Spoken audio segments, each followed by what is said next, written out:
Welcome to Fatebound Threads. Today we're diving into the second half of the release notes for Grand Archive's newest set. If you haven't seen part 1 yet, I'll link it below in the description, or you can find it on my channel. This section of the notes focuses on card-specific rulings and answers to more complex questions that might come up while playing with these new cards and keywords. Let's start with Alacritous Huntress, a 3-cost 2/2 Ranger Human ally. Her on-enter ability reads, reveal up to 1 Aethercharge card from your hand. You may discard it or load it into an Aetherwing weapon you control. If you do, draw a card. The clarification here is that you can load any element Aethercharge card, regardless of what elements you currently have enabled. So for example, if you're playing Water Astra Diana, and you currently have Norm, Water, and Astra Aethercharge cards in your hand, but you haven't yet hit level 3, you can still load any of them into your weapon using this ability, including the Astra, even though Astra hasn't been enabled for you. Next is Diana Judgment's Arrow, Diana's new level 2. Her ruling is very similar to the one for Alacritous Huntress. Her on-enter reads, load up to 2 Aethercharge cards from your hand and or memory into an Aetherwing weapon you control. For each card loaded this way, draw a card into your memory. Same idea as before, you can load any element Aethercharge card, no matter what you have enabled, as long as it's in your hand or your memory. Next is Bauble of Scarcity. Bauble of Scarcity is a regalia that you can banish to make each player discard a card. The ruling here is simple. You can activate this ability even if you have no cards in hand, thus forcing your opponent to discard while you discard nothing. Next is Beguiling Coup. Beguiling Coup is one of the trickier cards in this set, so let's break it down. It's a 1-cost Umbra element attack with 3 base power. You can simply play and attack with it for 3 damage, but it also has 2 powerful bonus abilities. The first is the class bonus. Pay 2, banish Beguiling Coup, and put an omen counter on it. Then put another target attack omen into the attacker's intent. Then the element bonus. As long as this card is one of your omens and you have no other reserve cost 1 omens, your champion's attacks get +1. The class bonus lets you swap Beguiling Coup with another attack card from your omens. That card's on-attack effects will trigger, and most importantly, you can choose a new legal target for the attack. The element bonus gives you a great payoff for banishing it early on if needed.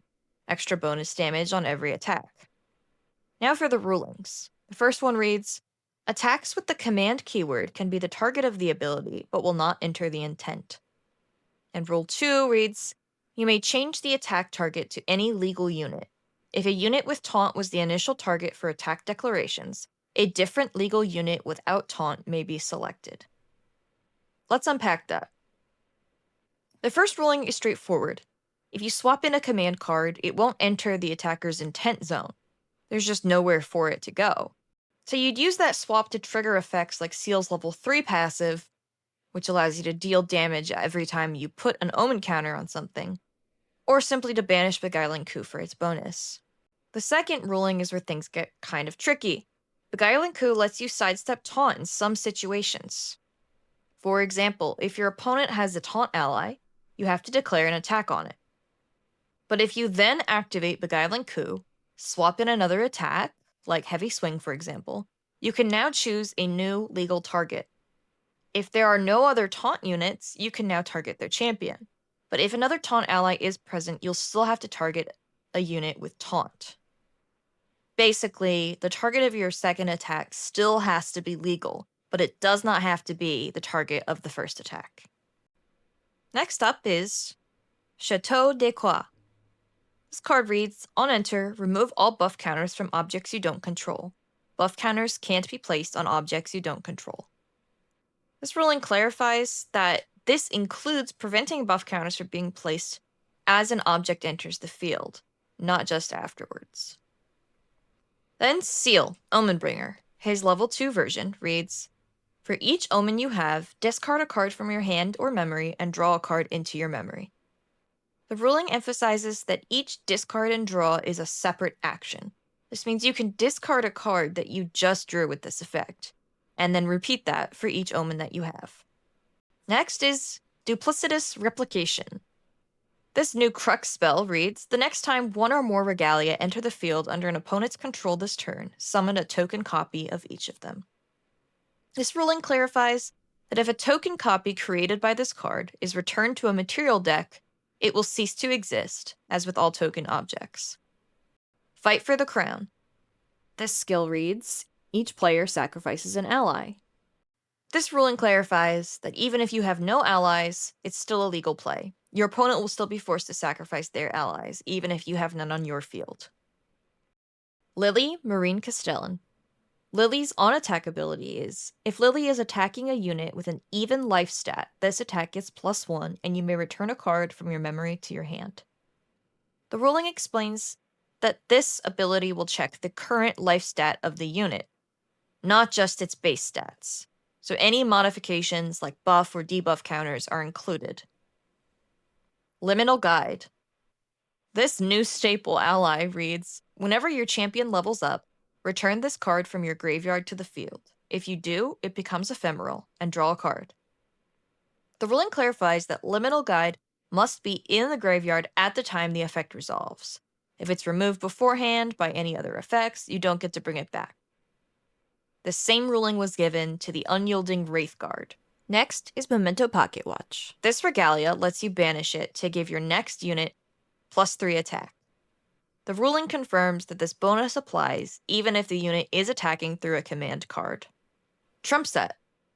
This fast Guardian suited skill says, change the target of an attack to a suited ally you control. That ally gets +3/+3 until end of turn.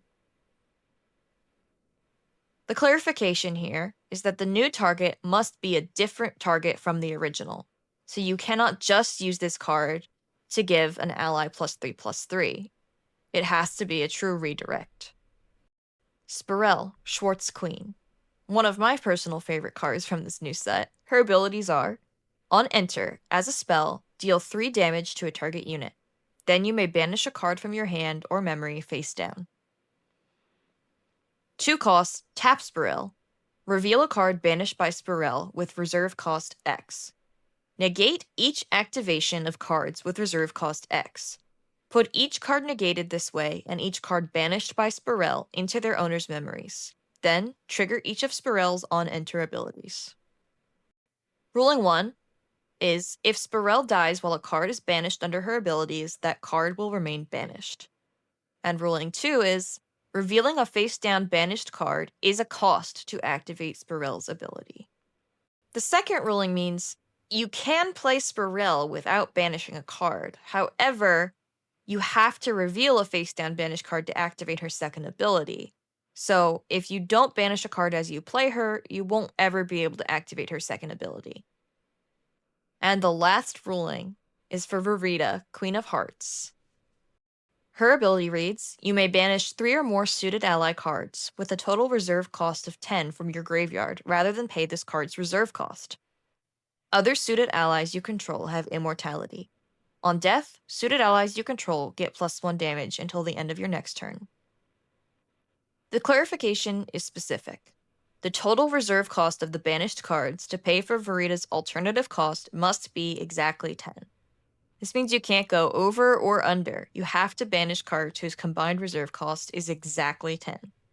This means you have to do a little bit more math than you might like. That's it.